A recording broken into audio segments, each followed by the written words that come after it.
Welcome to Legends, a series that delves into the lore within Horizon Forbidden West. In this episode, our journey through the machine ecosystem of the 31st century continues as we examine the Transport class. Those designed to take valuable resources gathered from their acquisition counterparts to essential machine manufacturing and terraforming systems. Though the original iteration of Gaia may be gone, as well as her control over the course of the planet, these machines still work to ferry these resources safely to their intended destinations. Due to the importance of their mandate, Transport class machines hardly ever make their journeys alone, often joining a convoy of other machines, usually from the Recon and Combat classes. Most, but not all, are equipped with some manner of cargo container, carrying a variety of different machine parts and gathered resources they have stowed away. Typically, one or two machines along with their escorts will make their way across a large portion of a specific region, preferring a fairly direct route to wherever they're headed. We can only speculate on these machines' programmed behavior pre-extinction signal, but as with nearly all machines, the Transport class has been made more combat capable and hosts a wide array of defenses to keep their cargo safe from eager machine hunters. First, we have a newer addition to the machine catalog, the Lasher, lightweight machines inspired by the Macropodidae family of marsupials, such as kangaroos and wallabies. By far and away the most acrobatic and agile machine in their class, the Lasher moves remarkably fast, darting and jumping with ease thanks to their spring-like legs.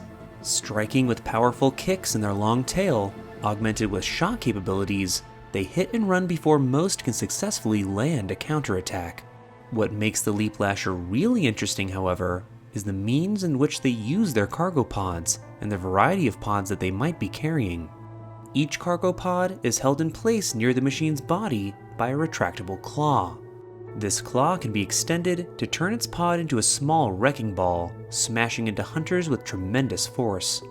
Even if the pod is detached, the claw can continue to lash out, albeit to a slightly diminished effect. Outside of this, however, these pods come in several different variants, each with its own unique purpose. Like others in the Transport class, the classic cargo pod simply contains a variety of different resources. These pods glow white, but to the untrained eye, or for those without a focus, hunters may mistake this for a different payload within. Repair pods, which glow purple, can emit a pulse that sweeps across a 20-meter radius from its deployed location that will repair allied machines within that area between 5 and 15%, depending on its weight class. How this process works precisely is vague at best, but could potentially be harnessing some manner of nanotech to initialize these repairs in field. As impressive as this is, it does have limited functionality, as it cannot go as far as repairing damaged components. The yellow glowing noxious pod, once deployed from the Lasher, will spread a cloud of gas in an 8-meter radius, activating in 20-second intervals. This gas lingers for some 10 seconds and will cause damage over time, along with other negative buildup effects.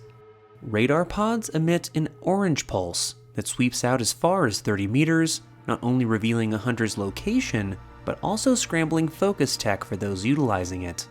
Unlike the previous two pods, radar can be activated while still attached to the machine, as well as when it's deployed in the field. These modifications give the Lasher a wider range of adaptability and options when it comes to fulfilling their tasks, locating threats, supporting its allies, and leaving hazards in the area for enemies to tangle with, all while making the true cargo that much harder to find and separate from those protecting it. Though not capable of carrying as much as others in its class, the Lasher is a formidable addition to its contemporaries, and unless you're able to tie some down or turn a few brittle with frost, you can quickly be overwhelmed by their numbers and fast-paced tactics. Next, we come to specialists in large quantity liquid transport, the Bellowbacks. First encountered in our journeys to the east, the fire and frost variants have been joined in the west by yet another new addition, the acid Bellowback, or metalbite as it's known among the tribal population. Loosely inspired by theropod dinosaur morphologies, the design of these machines has been mostly driven due to their primary functionality. Where other transport class machines are equipped with rigid pods to carry their cargo, Bellowbacks utilize the refining cargo sacks and gullets to contain the vast amount of liquid resources they can transport. Being that the component in which they store most of their payload is identified as refining, this may point to additional functionality, perhaps taking the raw resources gathered from the acquisition class to create a more potent compound for later use. Though intended for transport, their elemental cargo can be turned against hunters if threatened in a variety of formidable attacks. From its nozzle, it can arc sprays of elemental damage or lob them like mortar-like projectiles from a distance. Their large bodies can also move quite swiftly, charging shoulder first, swiping with its tail, or leaping on top of a hunter, crushing them where they stand. Though their elemental sacks can prove quite deadly, the sacks that hold the fuel is also their greatest weakness. If their sack is destroyed, they can no longer harness these abilities, but for hunters, destroying it means a fair amount of valuable resources such as the element within and the webbing that holds it are lost forever. This creates quite the interesting dilemma for those wishing to bring down this machine. Is the risk of being frozen, scorched, or sizzled worth the sizable reward of keeping the machine as intact as possible? We now turn our focus to another classic machine we first encountered in the East, one that truly epitomizes the class, the Shellwalker. Resembling crustaceans such as the hermit crab, these machines can often be seen scuttling their way around the wilds, or moving cargo within cauldron facilities themselves. Compact mid-weight machines, they carry large hexagonal containers on their back, prioritizing their protection at all costs. Most of its offensive and defensive capabilities come in the form of its shield claw and lightning gun. Protecting nearly the entire front of its body, its energy shield can block projectiles and damage buildup launched from attackers. When ready, it can go on the offensive, launching a volley of electric projectiles or a charged orb of electricity that travels close to the ground and will track the target as it travels. Up close, it will attack with both of its claws or discharge a powerful shock wave from its power generator in all directions. Even in the thick of the fight, the Shellwalker will always put its cargo first. Even if its crate is removed, as long as it's intact, it will use its lightning gun claw to reclaim it. Some Shellwalkers are even equipped with antennae to call additional machines to its aid if it looks like its cargo is about to fall into enemy hands. Hunters will most likely aim to keep crates intact if possible, so precision in disabling cargo holders is paramount to make the hunt truly worthwhile. The next machine on our list is a new discovery for us in the West, the Rollerback, a mid-weight machine that blends aspects of the prehistoric Ankylosaurus and the scaled mammals of our present, the pangolin. Carrying its resource container near the belly of the machine, its design boasts rows of thick armor plating to keep it from being damaged. Despite this additional weight, one of the Rollerback's distinct advantages in combat is its agility and maneuverability. Rolling in on itself, the machine will use its thrusters to propel itself as a high-speed projectile towards its target. Not only can this cover a fair amount of ground rapidly, the thrusters leave a trail of residual flame in its wake, adding yet another layer of danger to an already effective attack. When it's not launching itself at hunters, its hammer tail is its weapon of choice, sweeping back and forth or bringing it straight down to slam its adversaries. Trying to avoid attacks like this is a hunter's primary means to stay alive long enough to bring the machine down. But this is easier said than done, thanks to the Rollerback's diverse arsenal.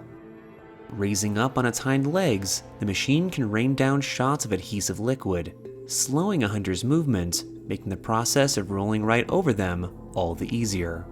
Though all of these abilities make the Rollerback one of the more interesting additions to the transport class, one really sets it apart.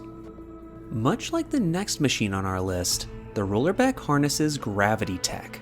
If its armor plating or cargo is detached during combat, its gravity generator will pull these components back and reattach them to the machine. Removing components has always been a staple for tribal hunters of the 31st century, so this ability alone can turn the tide in a fight, putting the hunter right back to where they started. It's advisable to remove the hammer tail as soon as possible and to keep pressing the fight so that it doesn't have the time to put itself back together. Finally, we come to the heavyweight of the transport class, the Behemoth. Often referred to as the cargo rhino in development, it lives up to this sentiment. Despite not being among the combat class, these machines are renowned for their toughness and ferocity in a fight. For this reason, the Behemoth became one of the favorites of the Mad Sun King Jiran, with many facing their end in the Sun Ring, with a raging behemoth being the last thing they saw in life. Despite this reputation, their primary function is the transport of large cargo. Using force loaders, harnessing gravity tech, they are able to lift staggering amounts of weight. Usually part of a machine convoy, the Behemoth can often prove to be the toughest fight among the group. Charging with reckless abandon, it will pulverize you with its retractable head-mounted battering ram. If you manage to survive that, once down, it will reel back on its hind legs and bring the entire weight of its body down on you. These attacks, however, are nothing compared to its more exotic capabilities, turning the tech designed for loading cargo into a decimating assortment of attacks. Its force loaders will lift entire boulders high into the air before launching them at its enemy. Its grinder jaws will plunge into the earth and hurl torrents of sharp rocks and debris, but its most awe-inspiring attack is its gravity purge. As its force loaders activate, it surrounds itself in a ring of swirling stone, creating a temporary shield for itself before unleashing a blast of energy, sending boulders in all directions, making anything standing close enough to the blast in severe danger. These gravity-based attacks give the Behemoth a distinct advantage over most hunters, and removing all 6 of them should be a priority early. Even if successful in this, don't get overconfident, as the Behemoth will quickly put you back in your place. With this, we conclude our exploration into Horizon's transport class machines. A diverse group, each specially suited for effectively moving whatever is needed to wherever it's most necessary. Don't go too far, as our next episode begins our exploration into the machines that only serve to cut down those who threaten their machine brethren, the combat class. And that brings our journey to an end. If you'd like to see more content like this, likes and shares are always appreciated, and if you're hungry for more Horizon lore, consider subscribing and checking out the rest of our lore library. Also consider supporting the channel on Patreon, so we can keep making content just like this. Check out the link in the description. And as always, thanks for watching, and keep questing.